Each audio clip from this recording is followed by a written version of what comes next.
Hey everybody, today I want to talk about Project Black Flag's Packet 1. We never dove into this and it's now known as Tales of the Valiant. So let's dive in, head over to the info table, and look through this 12-page concept of what our core fantasy is going to look like for Tales of the Valiant.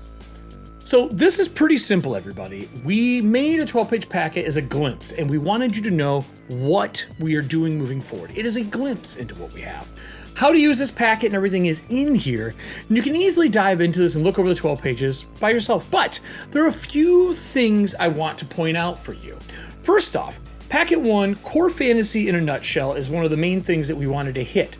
The focus here for us was to show you how we are changing races from 5e into lineages for us. And we dive into that going through not only the different 2 lineages that we have in here, 3 if you talk about human, but what we are going to be doing with character creation. It's a step-by-step process that we've seen in many tabletop RPGs, but we wanted you to know what our focus is on this. To create a character concept, to choose a class, how levels work, how hit points and hit dice will work, what the proficiency bonus means in Tales of the Valiant, and of course, how you determine your ability scores. It's very similar to what you've seen in the past, and we just wanted to give you options, because we all love options. We know that, that's why we make books. When you choose a lineage, you also choose a heritage. The way that I like to explain this to people is pretty simple. Have you ever wished that you were a dwarf raised by elves? Or did you ever wish that your dwarf was raised in a certain place? That is what your lineage and your heritage is going to get you. It's a concept of where and what you are and where and who raised you. Backgrounds no longer play into it the way that they did in 5e. Instead, backgrounds are something much more vibrant. It's more about the choice you made after all of that stuff that you didn't get to decide was made for you. Now you get to choose who you are. And as we scroll through this, you can see kind of how that functions. So let's go back here. You can see we've given you a checklist and what you would do as you're building out your character. It's pretty simple. It's just a double check. And we wanted this here so you know our process on what we're thinking. Think about this as a glimpse behind the curtain, right? And choosing a background's pretty simple. So in this, we talk also about gaining levels and how you gain them.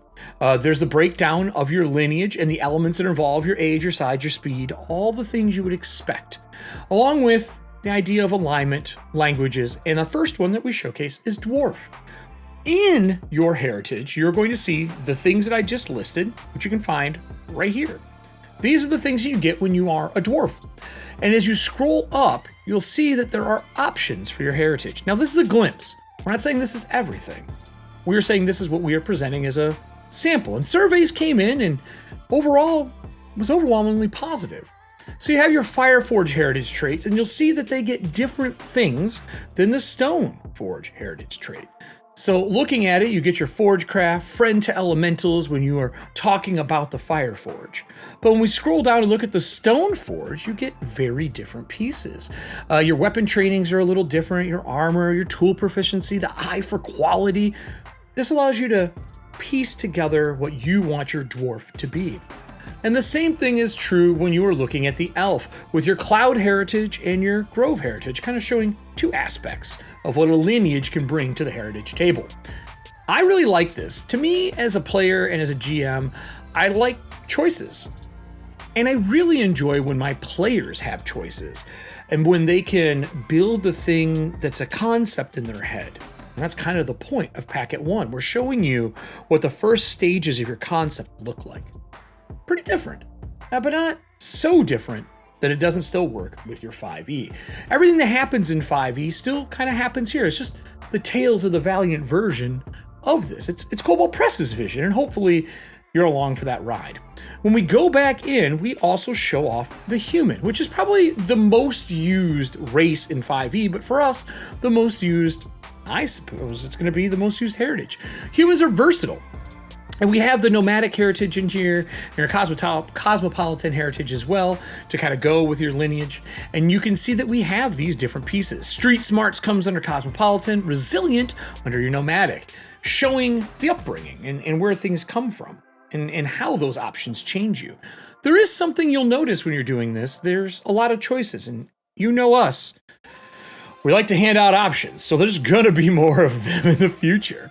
And as we do that, we move into backgrounds. I think backgrounds are my favorite piece. I think this is where the concept goes from being a basic to something that is important to you.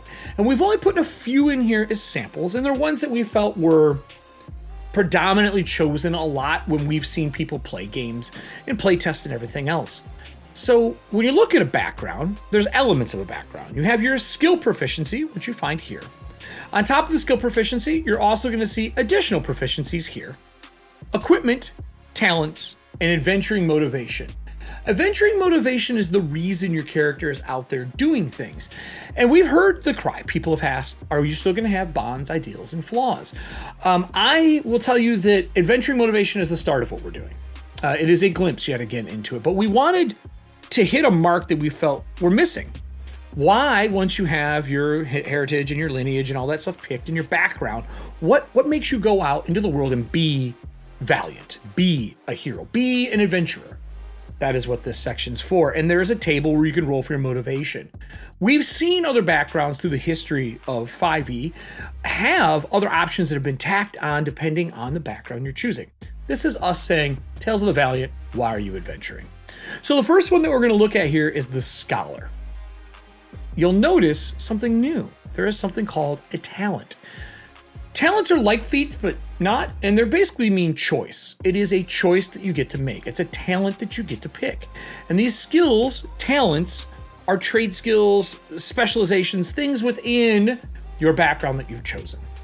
If we scroll down here, the next one will be Soldier, and you can see, again, talent choices. And samples of your talents are also on both and what they do. They're pretty cool. They allow you to have flavor at first level. That's how I would say talents really dress your character.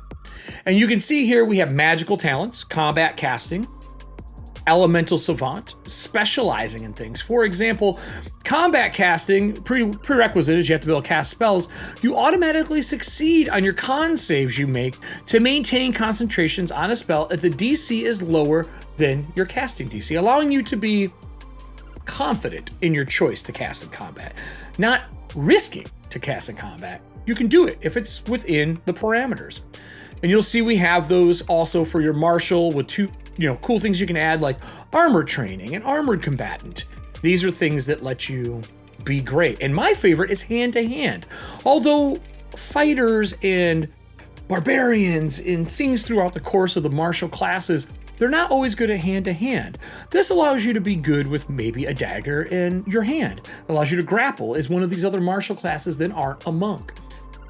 And if you've ever looked at other things that we've done, we like to emphasize what those classes are good at and also let you expand to make them your own. So you can see that here in the hand-to-hand ability. You're proficient with unarmed strikes. Your unarmed strikes deal bludgeoning damage equal to 1d6 plus your strength. We've upped the ability for you to be good at what you're doing. So I like what we've seen here. I like what you get in this 12-page doc talking about how we want to change the building blocks, but make them still run in parallel to what you already know and love and products that you've already picked up from Kobold Press. While this survey is closed, I will remind you that we have other packets coming out in the future. Our second packet, which is currently out, showcases the fighter and the wizard up to level 7 and how we've kind of leveled up or changed those classes to make them a little more balanced across the scope of the start. And then the same thing is true when you look at how spellcasting works and some of the martial combat stuff. So I would say go look at those and then check out the 2 live playtests that we did as well. Those live playtests can be found over here, which is the link to the ones that we did. They're a little longer, but they showcase those things in action. And then make sure you subscribe and click the bell for all the updates that we have over there. We will be putting out a lot of Tales of the Valiant stuff as our Kickstarter draws near. That's it for me here at Kobold Chats. I hope this helps you a little bit in breaking down a quick glimpse into what this packet is for you. As always, everybody, enjoy gaming, be bold, be brave, and of course, be valiant. Till next time.